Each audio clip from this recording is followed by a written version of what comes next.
Ladies and gentlemen, good day and welcome to Titan Company Limited Q2 FY26 earnings conference call. As a reminder, all participant lines will be in the listen-only mode, and there will be an opportunity for you to ask questions after the presentation concludes. Should you need assistance during the conference call, please signal an operator by pressing star then zero on your touch-tone phone. Please note that this conference is being recorded. I now hand the conference over to Mr. C. K. Venkataraman, Managing Director from Titan Company Limited. Thank you, and over to you, Mr. Venkataraman. Thank you, and good morning to everyone all over. It's good to be talking to you at the end of a very satisfying Q2 FY26. The growth in virtually all our businesses, markets, subsidiaries have been very satisfying, and the deck has been with you for a little while now, so we can move directly into your questions. Shall we open the line for questions? Yes, please. All right. Thank you. We will now begin the question and answer session. Anyone who wishes to ask a question may press star and one on your touch-tone telephone. If you wish to remove yourself from the question queue, you may press star and two. Participants are requested to use handsets while asking a question. Ladies and gentlemen, we'll wait for a moment while the question queue assembles. The first question comes from the line of Manoj Menon with ICICI Securities. Please go ahead. Hi, team. A very good morning. And first of all, thanks for hosting the call earlier in the day. So just I have only one feedback, what you're seeing on the ground, what the customers are telling you in the context of the parabolic rise in gold prices on three aspects. One, what the customers, the willingness you mentioned last time about buying an 18 carat or a lesser than 22. And importantly, what the activities which you are undertaking, directionally, let's say, what proportion of your inventory is, non-22 in plain gold or in anything like that, and how sustainable it is. Point number two, historically, we have noted that, at least I observed that whenever gold prices increases beyond a point, it becomes relatively easier across the counter to upgrade the consumer to studded, because consumer probably believes that studded is far better aspirational and rather than gold. So when I look at the studded mix, it largely remains flat, 1% here and there. But having said that, I can't see the flow through into the GP also. So how do I read that? So that's one. And the third is yesterday, Sangam Oil had put out an exchange release saying that they have actually seen a very good October in volume. So how are we to interpret? Is it an industry trend? Let's say the typical volume price elasticity, is that holding out? How do we read that? Not Sangam Oil, I'm talking about industry and particularly you. Thank you. Hi, good morning, Manoj. Ajoy here. I think the first one about how are we seeing consumer behavior on the ground? There's been a certain holdback which consumers had during the meteoric rise of gold, but then when they didn't see it come down and continue to remain high during festive, a lot of fence-sitters jumped in. Having said that, that was mostly to do with people in the mid to higher price bands. In the lower price bands, there continues to be sluggishness in terms of number of buyers, and especially for gold jewelry. Your point on how is the response to 18 carat jewelry, it has been good, whatever we put out there in the first half. Having said that, it is not material enough yet as a percentage of our inventory to be able to come to a conclusion. We certainly hope to increase that share substantially as we go forward based on the initial pilots that we have seen. Third point you asked about, that whenever gold prices are high, do people go in for studded? The studded buyer growth is marginally higher than the gold jewelry if I exclude coins. Coins kind of skews the color on the overall product mix. Coins, of course, is growing very well, exceptionally high. That shows strong investment demand. But if I just compare studded growth of buyer level and gold jewelry buyer growth, we have now been seeing this trend consistently over the last several quarters, that the studded buyer growths have been better, not very high, but certainly better than the gold jewelry buyer growth. Still early single digits, I would say. But in general, when gold prices are high, and if customers are holding back, they hold back for gold as well as studded. It's not that, the walk-ins itself drop. And when they came in during festive season, the interest in gold has been so high that, we are not seeing a very big material movement towards studded at this point in time. But yes, there's a marginal difference in studded buyer growth. It's higher, and gold jewelry growth in terms of buyers, it's lower. It's negative, whereas in studded buyer growth, it's positive. Thank you. Thank you so much, Jajai. Just one follow-up quickly, and I'll come back in the queue. So one hypothesis or assertion which I made was, based on historical observation, that across the counter, it's relatively easier to convert a gold consumer or a customer, into a studded, where for the like-for-like revenue, your GP pool is far better, right? I mean, so is that the assertion right? I mean, or is there something like, let's say you need better incentivization or some activity from your side to ensure that these conversions are, let's say, appropriately captured? No, I don't have any such. I can't confirm your hypothesis, because I'm not sure if we are seeing that kind of natural movement. And for conversion, I don't know. Again, it's not about sweetening it. I think it's just the fact that there is a natural consumer for studded and there's a natural consumer for gold. Some of the studded people in the higher end have opted for gold because they feel that they're seeing some better investment value there. But I can't say the same for any other segment, lower price, mid price. It's not that the gold customer is suddenly buying studded. So it's difficult to draw any correlation. Sure. Loud and clear. Thank you so much, and all the best to both Venkat and you in the future endeavors. Thank you so much. Thanks, Manoj. I think you asked about how October has been. It's been good. Yes. For the industry overall. I don't know how much volume growth has happened for the industry. Very difficult to gauge, because let's wait for World Gold Council to kind of release some data exactly on festive season to festive season. The timing difference is also there. But overall, I think October and generally festive to festive, given the timing difference, has been quite good. Very good, I would say, for the industry, and certainly very good for us as well. And this is not in correlation to Thangamahil's figures, so their base may be very small and they are at an expansion. I'm talking at an overall level. Correct. So, Ajay, just one last thing. Is it fair to then conclude that, the consumer or the customer seems to have accepted, which is what you alluded to, higher gold prices, at least in the large ticket consumer, and that the volume pullback or cutback or elasticity is not as per historical standards, and, they're willing to actually, let's say, redirect, let's say, spends from other categories or other aspects into jewelry? I can only say for ourselves that our buyer growths have improved in festive to festive 32 days like-to-like period compared to, let's say, quarter two. But how much of that is because they are naturally now comfortable? Yes, they are comfortable with gold price, but I think we also ran a very powerful exchange offer, which might have swung it significantly, besides, of course, the Diwali collection launches and campaigns. But I can only say this for ourselves. I don't have really a deeper industry level insight that, yes, now the volumes are back. I think many more buyers were in the market for festive, having seen gold prices now, not coming down. Excellent. Thank you. Good luck. Thanks. Thank you. A reminder to all the participants, please restrict yourself to 2 questions.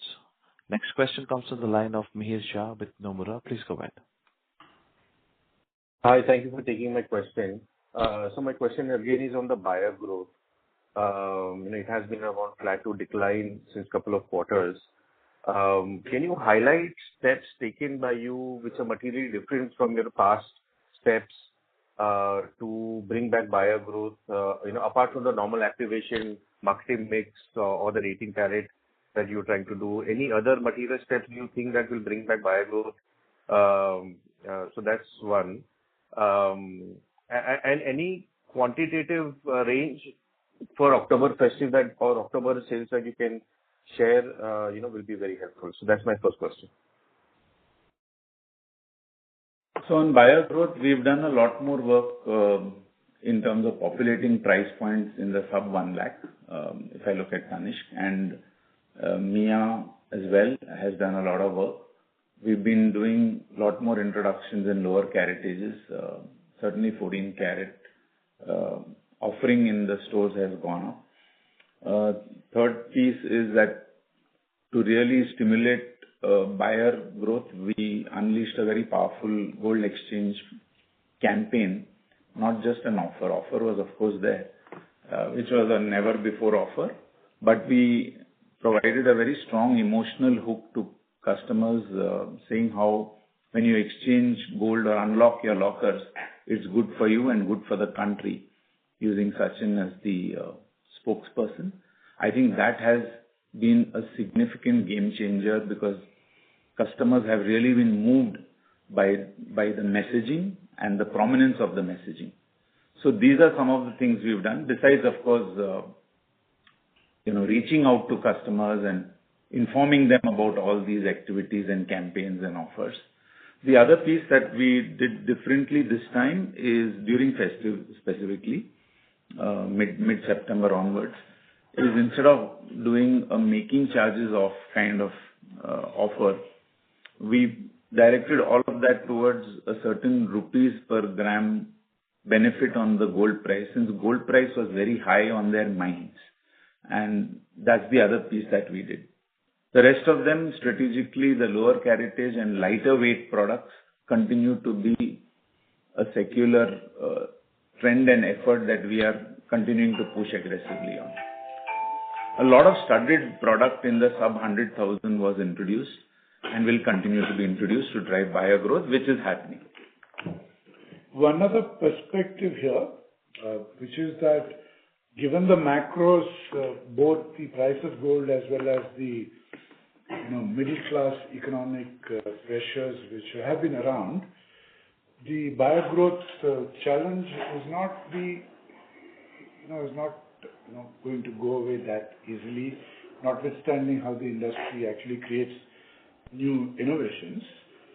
But in this particular industry and in this particular category, because of the huge stock of gold with households, we can get, as the division has got, we can get a huge growth in times where buyer growth is a challenge through ticket size growth, where you get people to bring in their gold and actually buy more, and thereby grow, by value rather than by volume. So this is a pivoting that may happen from time to time, and we need not be worried about the absence of buyer growth in such times, because these are very complex macro challenges also. Understood, Venkat. Thank you for that. Venkat, just on continuation with that, and Ajoy also. So, if I recall correctly, the exchange gold has a bearing on the margin and it will put some pressure. If the saliency of gold exchange scheme keeps rising, or if that may pivot towards that, how should one think about the margins going forward on the back of this insight? And again, on the 18 carat, does that have any bearing on margins if you saliency of 18 carat goes up, so both on margins? On the second one, there is no saliency. 18 carat will not have any bearing on margin. If at all, it can slightly improve only, but a lot of that depends on the quantum that comes in, like materiality of it. Let's see how that progresses. On the exchange, yes, there is a certain impact on margins, but we've been able to work it out in our business model in such a way that it is not impacting us much. Yes, some investments have gone in, we took a conscious call to say it's important to stimulate buyer demand, and it's also important to do what is right for the country. Here, the Prime Minister was painting out a vision of an Atmanirbhar Bharat, and we really thought, what can we do to really contribute? Because all the jewelry is made here, but gold is imported. So we went ahead and decided that it's good for the country, it's good for the customer, it's also good for the planet. So in the long run, it's good for us. So margins may have some small implications, and that too in certain quarter-to-quarter situation. But secularly, we would actually like it if exchange keeps going up, because it's a great way to unlock the locker, as Venkat just pointed out.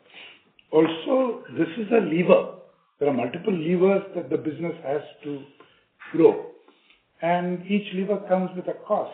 So you optimize the levers and stay with what we want to deliver.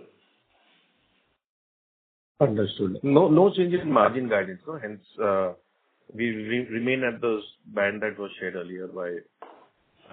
The way gold prices are going up unabated, while our endeavor is to be consistent with our margin delivery, Ashok here, really it's becoming increasingly difficult to kind of project gold price trajectory and consequently its impact on margin. But yeah, we would still be pretty consistent, stable. Some pluses and minuses can happen because of this. So let's see how gold stabilizes and get back to its historical growth trajectory rather than what's happening these days. Yeah. Understood. Lastly, on store openings, there has been store openings, especially for Tanishq, has been on the lower side since past, I think, few quarters now. Can you share any indicative store opening targets that one should keep in mind, or are you visiting any of them? Any change in the store opening targets versus what was shared earlier? That's all from my side. No, there were some execution delays in the first half and in quarter two as well. So some spillovers happened in the period. In October, we saw more open. So as we speak, we've added in the first, while it shows 6 in the domestic in the quarter two, but YTD is 9 in September, but in October we've added some more. So I think we are at about, we added 8 more in October. But I think overall for the year, our target remains 40, subject to some execution. We've also been focusing a lot more on actually revamping, transforming, and substantially expanding our existing stores. So we've done quite a lot of that, and in fact, some of those are much larger projects as well. So we've actually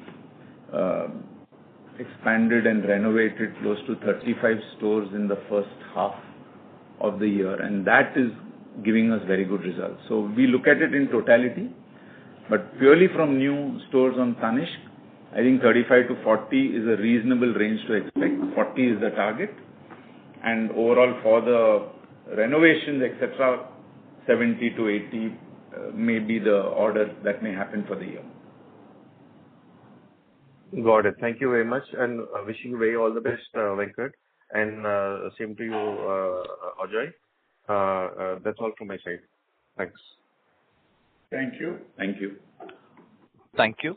A reminder to all the participants, please restrict yourself to 2 questions. Next question comes from the line of Avi with Macquarie. Please go ahead. Hi. Am I audible? Yes. Hi.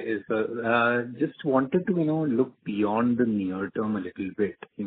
While current gold prices are where they are, as this trajectory starts to become a little more benign, would love to hear your thoughts on how do you see growth and margin behaving, and whether the historical levels that we have seen in jewelry, are they even achievable because maybe the competitive intensity has changed? So would love your thoughts on how do you see both growth at the sales front and margin behaving once all this whole elevated level goes off.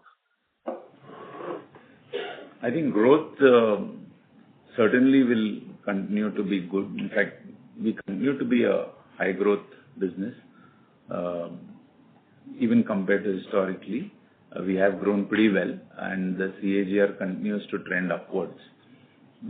Let's see where we end ultimately with quarter three, but I think growth certainly, and if gold prices stabilize, in fact, we think growth prospects improve because more buyers will come into the market.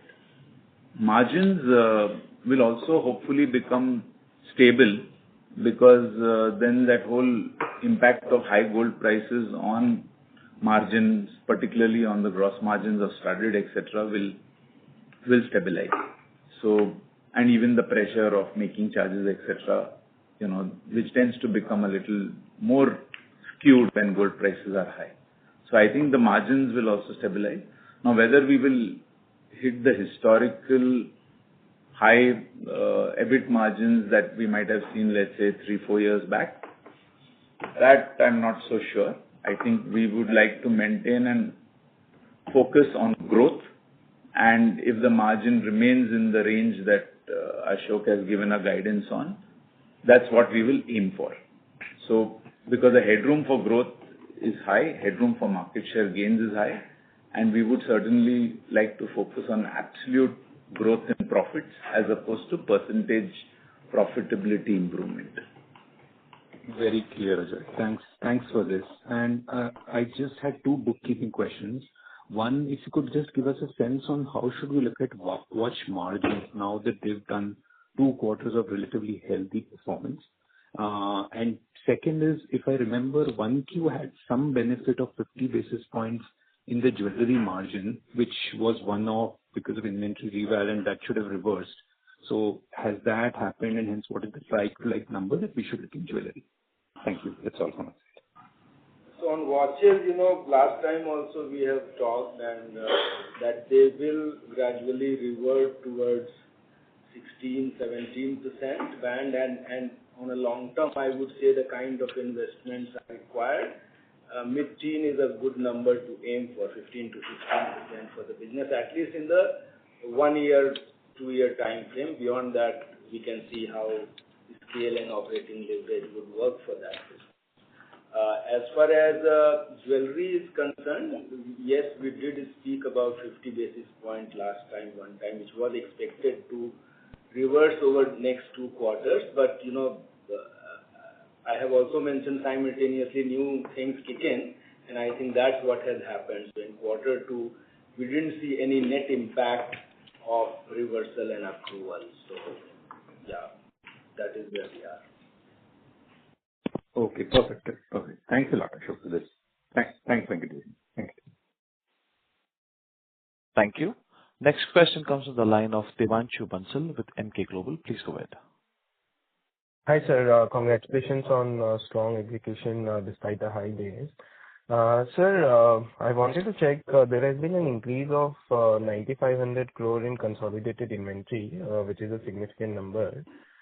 So how should we see this? Is this purely basis the rise in gold price on existing inventory, or there is a component of higher stocking in anticipation of a strong festive plus new store additions as well in this?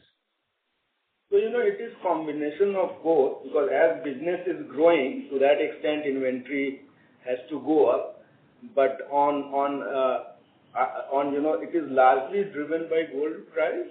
If you look at the overall number, the certain kg amount with the expansion of business, expansion of the store has to go up. There is nothing to talk about. It is not out of our normal turn or normal trajectory or number of days. It is the rate of gold which has impacted substantially this number and the scale of business. Yeah, and also I think you're right. There is also a earlier season start this year, so there was some amount of seasonal upstocking which has also played a role. So that would be a secondary factor. Understood. So my intent of asking this question was to sort of estimate the interest paid on GML, right? So now that festive is over, so have we seen some reduction in our inventory levels, which should sort of reduce the interest component, or the Q2 run rate is a good run rate to sort of bake in?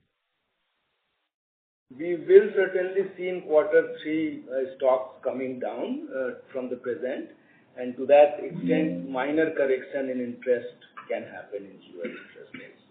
But GUL cycle doesn't follow exactly all the time, stocks, so there could be some mismatches. But I do expect in quarter 3 to slightly come down. Understood. Second question, sir. There is a big listing expected to happen in the eyewear space. For them, vertical integration and their virtual solution with regards to optometrists are emerging as the key differentiators. So what is our outlook for this space, as we have been growing slower, even less than the industry growth of about 13-14%. So just wanted to take your views here. Hi, good morning. This is Raghavan here. Thank you for the question. So, in terms of the industry growth, there is no audited number. So our estimate of the growth is anywhere between 7 to 8%. So if you look at a 7-8% industry growth, we are maybe slightly higher than the industry growth. In terms of investments, I think when we approached FY26, we had factored certain investments in terms of transitioning from a brick and mortar to an omni-channel, building a digital funnel, and also, leveraging on our marketing investments to create more aspiration for the brand. So as far as our growth outlook is concerned, we believe that, we should be closing this year at a slightly higher number than what you are seeing, anywhere between 13 to 14%. So that is what our outlook would be. And in terms of the competition listing, I think it was anticipated. So it is not a surprise, and it was already factored in our FY26 plans. So we will continue to do what we are doing, and we believe that will take us to the desired growth levels, whatever we have planned for.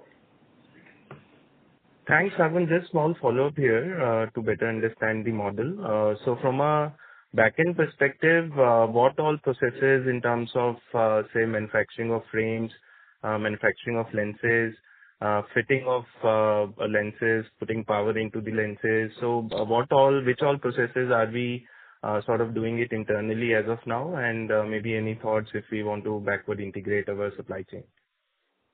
We are a fully integrated organization, vertically integrated. So we have our own lens making plants. We have 2 plants, in fact, one at Bangalore and one at Kolkata.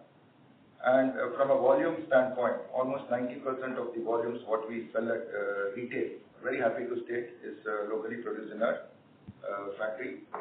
We also have a frame manufacturing plant in Doddaballapur, and the frame manufacturing plant can do injection, acetate, as well as metal. And from a fitting lab standpoint, what we do is service is a very critical part of our industry. So we have close to 11 to 12 in-house fitting labs pan-India to ensure that we are able to deliver a spectacle anywhere between 2 to 3 days time across. So we are very well covered from a back-end standpoint, and this investment has been made over the years. It is not that everything has happened now. In fact, Titan Group made this investment on the lab 12 to 13 years back, and on the frame manufacturing almost 7 to 8 years back. So we are well equipped in terms of the back-end. Sure, sir. Just one small question. So you've indicated from a press release perspective that there has been a strong start to the festive. So in recent periods, we have seen that there is some moderation in discretionary categories after a big sort of pickup towards occasions. So wanted to check if you can throw some light on your growth expectations for the upcoming wedding season as well. That would be helpful. This is for jewelry space. Yeah. So I think post-festive 10 days also that we are seeing post the Diwali action, the sales growth has continued to be in the same vein as we saw in festive. And we believe this could be largely due to a good wedding season and the continued exchange that we are running, because we feel that during wedding season, again, exchange is a big driver. So far so good. I think How quarter three will end as a number, I can't give you. But certainly at a very broad level, I think by the time we come to YTD December, our growth rates should have become better than the first half growth rates. That's as much as I can share with you right now. Fair enough, Ajoy. Thanks for taking my questions. Thank you. A reminder to all the participants, please restrict yourself to 2 questions. Also, ask both the questions in one go. Thank you. And next question comes from the line of Jain with Fair Value Advisory Private Limited. Please go ahead. Yeah, thank you for the opportunity and congratulations on a good quarter. So I have just one question, and that is on TEAL, the engineering automation automotive business. So does this business have any synergies with the consumer businesses that we have? If yes, if you could elaborate them. And if not, is there any reason why we are not demerging it and or listing it out separately? Thank you. Sridhar, shall I take this? Yeah, sure. Yeah. So, no, there is no real synergy between TEAL and the consumer businesses of Titan. TEAL is a global tech manufacturing B2B business, whereas the rest of Titan is becoming global, but B2C. There is no synergy. It was born 20 years back, and we have scaled it substantially, realizing that even within the sort of neighborhood of a very large B2C successful company, there is place for it. And by adequately staffing that company, adequately creating the right capability for the board which manages, which governs TEAL, we have created a kind of planetary system, if you will, which maximizes the opportunity for TEAL. And that's how it is going, and that's how it will go. And there is no plan to demerge, as you said, at the moment. Okay, thank you. Thank you. Next question comes from the line of Aditya Soman with CLSA. Please go ahead. Yeah, hi, good morning. And firstly, Venkat, thanks for your insights. We will miss them and look forward for many more and best wishes for the rest of the team. So my questions, first on jewelry. I mean, just given the unprecedented gold prices, can you throw a little more light on how trends differ regionally within India, and then obviously given your increasing global scale also in other markets, are we seeing sort of clear differentiation in trends? That would be sort of interesting insight. And second, on the watch business, you've made a sort of concerted effort on the analog watches side. We've seen new launches over the past 6 months as well. From here, should we continue expecting sort of a significant growth in the analog space, and any sort of insights from the festive season on growth in that category? Thank you. So on trends, regionally, if you're asking geographically, we have gained share in East and South, or rather we continue to gain share in East and South, driven by our regionalization strategy, which is becoming sharper and better by every quarter, even as we invest more. We think this playbook can be extended to other states as well, and we are planning so in the near future as we go forward. In terms of North and West, we were a little concerned about how Bombay, Delhi consumer sentiment is, and it was a little sluggish. But I think a lot of the work that we put in, as well as maybe some improvement in overall sentiment, we've seen a good revival in those markets. And even the studded growth in those markets is beginning to now once again start improve. Of course, some internal factors as well. We had some stores under renovation, etc., in certain markets. Internationally, I don't think there are any trends that are different, but the North American market continues to power ahead much faster, and there I think we are the early movers as well. And whereas in the Middle East we are in a way challengers because we've come in late, but we are nevertheless seeing healthy results. And the studded play in North America is particularly heartening. Dini, you want to add anything on international? So North America, despite the gold prices and in a way some of the price increases that we've taken in that market, continues to grow very, very well. And like Ajoy said, the studded performance there has been very heartening. Customers are clearly more evolved and, let's say, purchasing into higher price points as well. So that story has been really good. But even in the Gulf markets, we've seen a very, very strong comeback for the business in terms of people actively buying higher price points. Their studded ratios are relatively low. So overall, I think very, very good and very strong trends. The recognition of the brand in both the Middle East, Singapore and the US markets is increasingly becoming very strong, given the number of stores are also increasing. Yeah, on watches, the question on festive growth has been high compared to a quarter where we grew about 12%. The festive period sort of saw a 16% growth over last year, the same similar period. So that's been good for us. And to your point about new launches and the direction that we've been taking, there's been a lot of work that the division has put in terms of premiumization. And what you're seeing is, in a way, the output of all of that work with the first the Jalsa launch, then the Stellar launch, and the Edge Ultra Slim launch. And certainly, you should expect more of that. We're seeing across all the brands, even in Fast Track and Sonata, need to premiumize and customers responding to that. So as we have launched more interesting and more exciting products in even our lower priced brands, there's been a great response to that. So we'll continue to do that for Titan. We'll continue to push to increase the presence of Helios stores and Helios Lux stores, which we have started adding. Thanks. All right, very clear. Thank you so much. Thank you.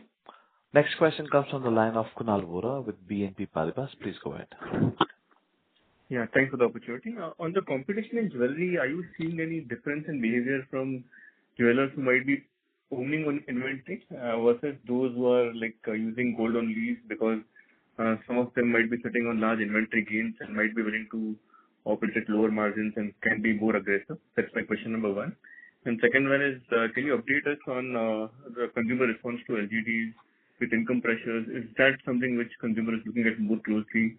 And how large is the solitaire and high value studded jewelry business for you?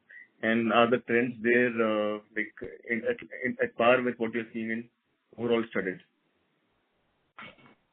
So first question, yes, when jewelers see inventory gains on gold, unprecedented inventory gains on gold, they tend to use it effectively by reducing making charges or passing on significant offers. And certainly, therefore, it becomes a competitive intensity going up.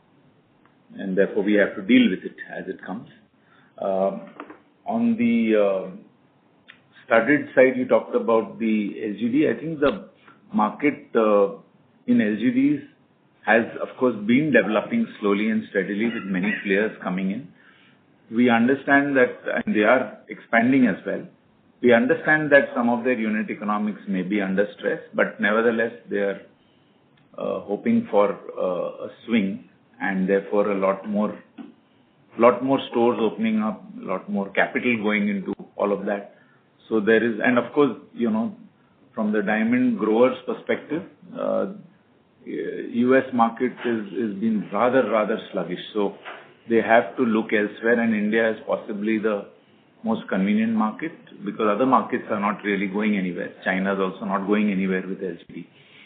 So we can expect increased investments in LGD. Now, how is that showing up on consumers? So far, we've not really seen, demands in our brands, whether it's CaratLane or Mia at our stores, etc. It's not that people are coming and asking us, give us LGDs. But we think there is a growing interest, though it has yet to show up in the numbers per se. And we believe it is still early days in the sense that perhaps the more accomplished diamond buyer is playing with LGDs as a early adopter, not necessarily the new entrants as we were thinking. Now, the last piece that you talked about is the performance on high value and solitaires. It's been good. In fact, the contributions have gone up in this quarter, and we are seeing a steady gain in that area. The solitaires correction that in a way happened last year is now behind us, and we are seeing continued growth at buyer level in solitaires as well as high value studded. High value studded has in fact gained in contribution by 1 percentage point over last year quarter 2. Okay, that's very clear. Just one follow-up, sir. Like, there seem to be multiple headwinds on margins right now. Are you comfortable with the 11% floor, or is there some risk there? I think gold prices, if they continue to shoot up further, then there will be a certain further headwind. But so far, I think we've been able to manage, and we are hoping to keep it within that range-bound kind of margin. Let's see. Unless something new and big turns up, we can't say right now. Okay. Thank you, sir. Thank you. Next question comes from the line of Arnab Mitra with Goldman Sachs. Please go ahead. Yeah, hi. I had a couple of questions. First was actually on CaratLane, where your margins have expanded 250 bits to 10%. We wanted to understand, do you see, I know there's some seasonality in CaratLane margins, but on a year-on-year basis, do you think this trajectory of margin expansion is sustainable, and what has driven it? That was my first question. Second is, generally consolidated jewelry EBIT growth has been running much higher than the Tanishq EBIT growth, CaratLane as well as international. So should one expect that broad trend to continue? Anything on international which was lumpy in terms of the growth, which may not sustain? So just had one question on CaratLane and one on international jewelry. Saumen, you could answer the first. On the margin front, I think there are multiple things that we have done in terms of dealing with variation or the share of gold in the overall product. So therefore, we saw the improvement between quarter 1 and quarter 2 even compared to last year. But at the rate gold prices have gone up, frankly, it is difficult to forecast what will happen to the margin going forward. On the international front, there are two factors. One is the size of the international business, and its share to total Titan jewelry is climbing substantially, even though it's small, but climbing substantially, or rather climbed substantially. The second is we've also moved from a loss in the previous year to a profit in the current quarter, and therefore that transformational change in the margin also has a bearing on this consolidated figure. But as we go forward, we will see a more secular thing happening here rather than what happened Q on Q. Sure. Just one follow-up on CaratLane. So just from what I understood, Saumen, you're saying that gold price could be a headwind, but that's generally a headwind for the entire industry. Otherwise, whatever initiatives would have led to this margin expansion, those you think are sustainable, or there was some higher than normal margin this quarter because of some other factors? That's one thing I wanted to understand. No, some of the things that we have done will certainly have sustainable impact. Assuming the gold rate remains, let's say, stable, we would see that line continuing. But if gold rate dramatically changes, it is very difficult to sort of address some of these things, given the inventory can't be altered immediately overnight, right? In the quarter 2, there was some marginal gain, but that I would not think is really material in the overall margin. Understood. Thanks. That's it from my side, and all the best, Venkat, for your future endeavors, and best wishes to Ajoy. Thank you, Arnab. Thanks. Thank you. A reminder to all the participants, please keep your questions crisp, just because we have 15 minutes. And next question comes from the line of Gaurav Jogani with JM Financial. Please go ahead. Thank you, sir. I have just one question with regards to the reversal of the hedging gain. So if I get it clearly, the 50 basis gain that you have done in the Q1, that's kind of reversed in Q2. Is that the right understanding? No, I think last time also we spoke that it will gradually reverse over Q2, Q3, and also simultaneously we said new hedges can again have a compensating effect. So in quarter two, actually, there is no net impact on account of reversal and further accrual. Oh, okay, sir. Thank you. Thank you. Next question comes from the line of Nihal Mahesh Jham with HSBC. Please go ahead. Yes, thank you so much, and good morning to the team. Two questions. First is, Ajoy, when you mentioned high value studded, if you could just define, is it above, say, INR 5 lakh? What is the definition of that? And if you could just give the contribution of that and the solitaire portion in your studded. The second one is that we are looking at a large share of store rehashing, around 70. I'm guessing all of it is Tanishq. So can you quantify if that leads to quite a substantial increase in the store productivity? What are the reasons for it? Maybe it's an increase in the area. And if that could also be an incremental trigger over the next 6 months for growth to be better than what it's already at. So, on high value studded, historically, we defined it as about 2 lakhs, and for consistency, we've kept it at that level across the year. So, in quarter two, it was contributing around 14% of the overall business, and that was 1 percentage point higher than last year, quarter two. Of course, quarter two also has the Festival of Diamonds, so to that extent, the contribution in this period goes up relative to other quarters. But I think we will see a YOY benefit for the year as well. Solitaires currently contributes to about, I'm trying to just do a math here. So it's about 4% of the total, 3.5 to 4% of the overall business, and it has been growing. I don't have an immediate response on last year's figure. Certainly, the contribution has gone up in the current year as a percentage, maybe by 0.5%, 1%. So that has also gone up. The second question I forgot. Can you just repeat that quickly? Yes. On the store rehashes, 70, all of them for Tanishq, what leads to the increase in productivity, and can that be an incremental driver of better growth than what it's already at for the jewelry? On the store, renovation. Store productivity. Yes. Well, store productivity, I don't have a figure right now to give you a response. We have been expanding many of our stores, so I don't have a revenue per square foot kind of comparison from before and after, but maybe we'll get back to you on that. I mean, that's the best way for my mind to measure productivity. Sure. Thank you, sir. Thank you. Next question comes from the line of Sheela Rathi with Morgan Stanley. Please go ahead. Yeah, thanks for taking my question. My first question was, Ajoy, you gave a good flavor on how the demand trends have been, like festive and also the ongoing wedding calendar. I just want to get some clarification because last year in Q3 and Q4, we saw a surge in gold coin and bar demand. Just want to hear from you how that trend has been this time around. It continues unabated, and it looks like the appetite for gold coins and bullion is very high. Naturally so, given the gold price is going up. So it's leading, it's continuing to lead, and as we see now, the contributions of gold coins has certainly gone up significantly over the last several years. Just to follow up here, is it in line versus your expectations, or is it just trending in a similar pattern for, similar to what we have been seeing in the last 12 months?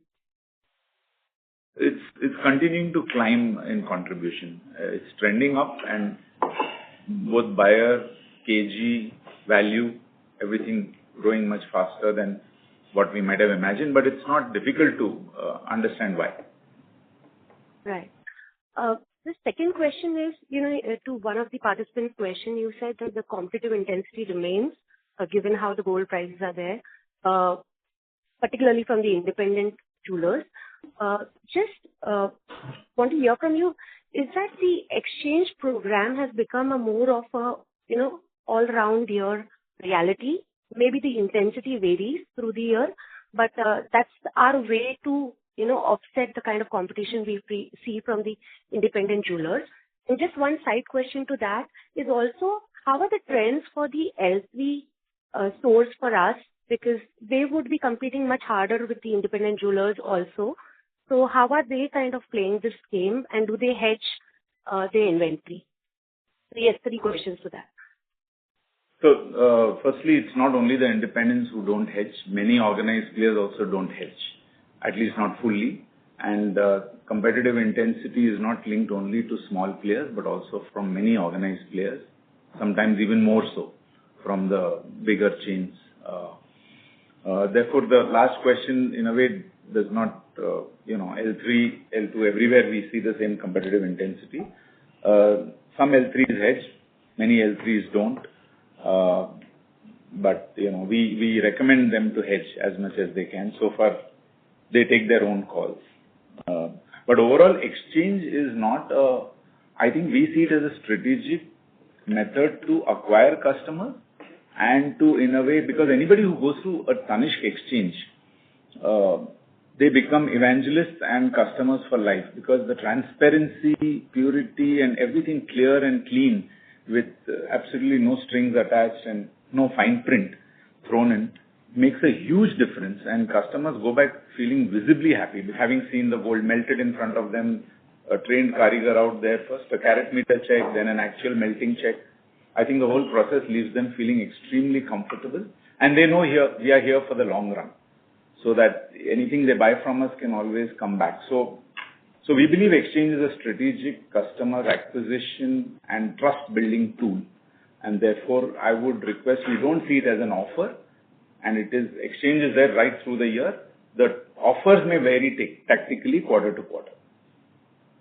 Understood. Thank you. And thank you, Venkat. Thank you, Sheila. Thank you. Next question comes from the line of Amit Sachdeva with UBS. Please go ahead.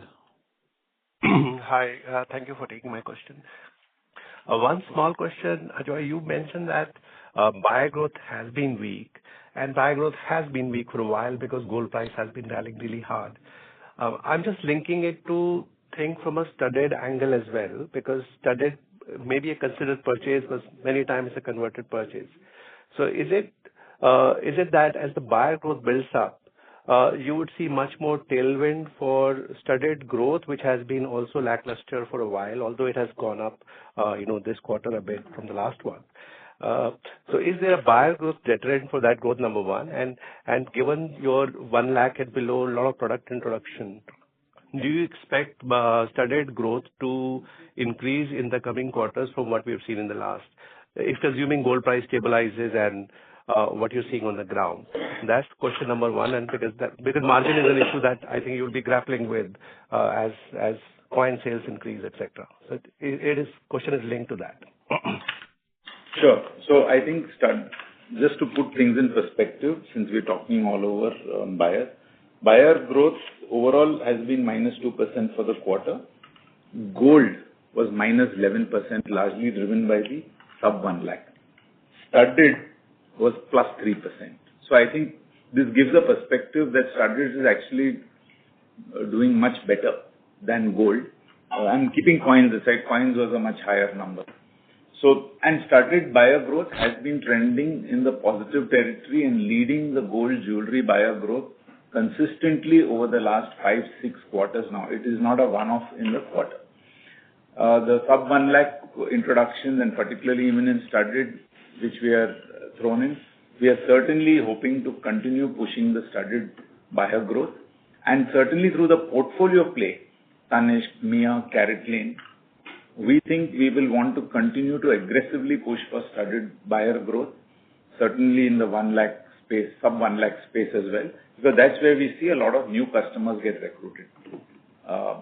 So What we will end up with, we don't know, but so far we've been able to keep pushing that envelope, and we hope to take it upwards. We have seen an improvement in festive, so hopefully by the time we end December, what YTD we should be seeing a further positivity on that front.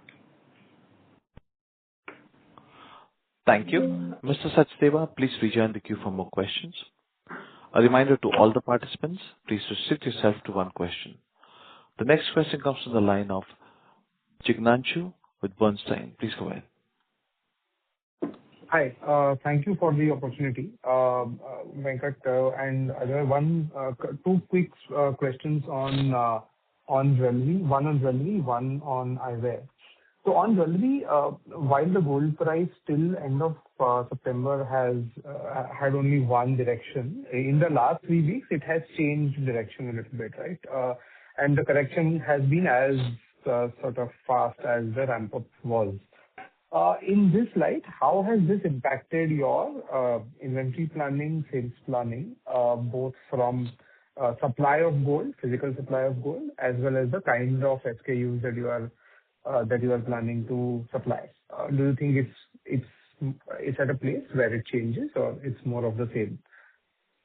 And second was on eyewear. I think that one of the other questions was also on what your strategy is. I don't think that was really answered. I would love to understand what your approach is to grow this business.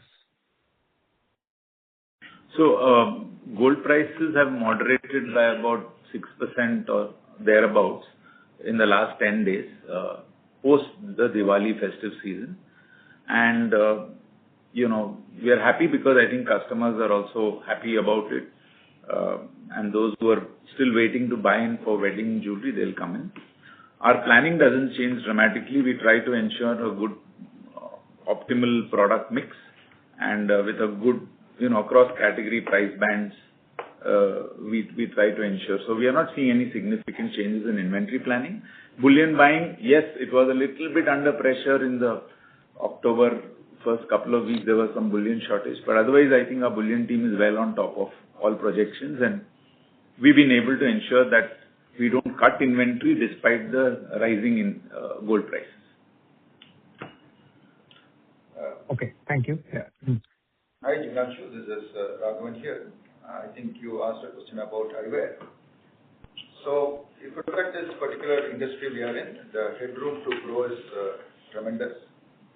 So, we estimate the market to be around 30,000 crores and growing at almost 78%, and Titan share is less than 5%. So, the headroom to grow is tremendous. So, in terms of our go-to-market strategy, we believe we are well covered in terms of the retail footprints what we have. We have close to 900 stores. And we are also, as I mentioned in the earlier call, we are transitioning into an omni-channel, because for a consumer, the first touch point is always your website, and then on whether he wants to transact or go to the store locator. In terms of our overall strategy, we believe this is a business where both vision and fashion is equally important, and we need to do a good job in both. And it's an aided business, right? So when somebody comes in for an eye checkup, we need to ensure that we do a fantastic job in terms of giving out the right prescription, and at the same time ensure that we give them a right pair of eyewear, because dispensing is also equally important. So from that standpoint, we will continue to invest in having the right kind of people at these stores so that we do a great job in terms of consumer satisfaction. As far as investing for growth, yes, we will continue to invest in terms of creating more awareness for the brand and thereby driving consumer footfall, which is what is the case that is happening in FY26 also. So we believe, we are well placed, to grab more share in the coming quarters. Thank you. Next question comes from the line of Jay Doshi with Kotak. Please go ahead. Yeah, hi. Thanks for the opportunity. My question is on jewelry EBIT growth. Now, if you started the year with a certain expectation of jewelry sales growth, and given rising gold prices, you're likely to be much ahead of that expectation. How should we think about EBIT growth from the same context? At the beginning of the year, you were expecting EBIT growth to be at least in line with revenue growth in jewelry, if not better. So do you still think that thesis plays out? On percentage margin basis, things could be a little different, but should you be delivering better EBIT growth than what you were expecting at the beginning of the year? And second is, will this year be a year where consolidated jewelry EBIT growth will be ahead of standalone jewelry EBIT growth?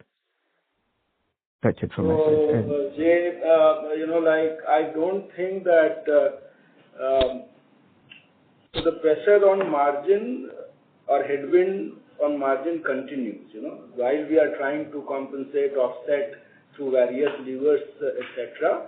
But over the last 6 months also, gold prices were they and now where are they?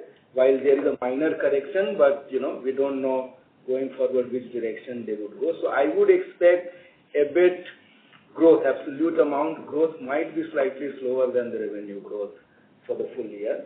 That is understandable, but it will still be better than what you were expecting before this, maybe 3-4 months back, right?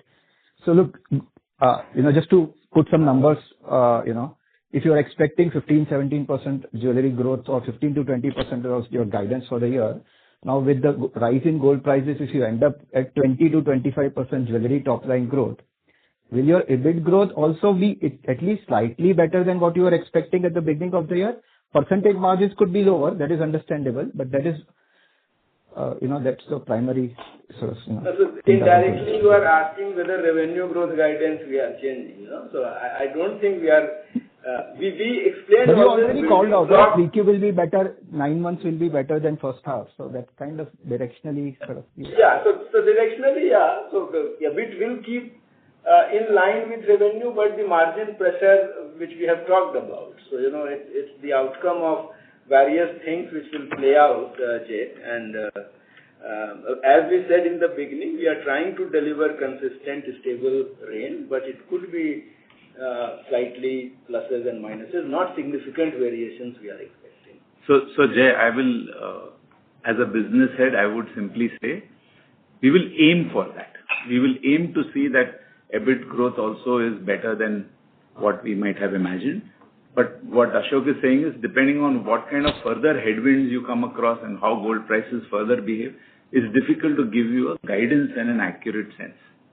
But yes, we will aim for it. And principally what you are saying is something that we also as management would be interested in. Thank you. Ladies and gentlemen, due to time constraints, we have reached the end of question and answer session. I would now like to hand the conference over to Mr. Venkatraman for closing comments. Thank you very much. We are signing off from this call, and I am signing off from these calls. It's been a fabulous, I've lost count, maybe 50th or 60th call over the last 12-15 years. And each one of you has been a pillar of support for the company, always, constructive in your approach and very probing, often, keeping us on our feet and, helping us to perform better and better over the years, over the decades. Thank you so much. God bless. On behalf of Titan Company Limited, that concludes this conference. Thank you for joining us. You may now disconnect your lines.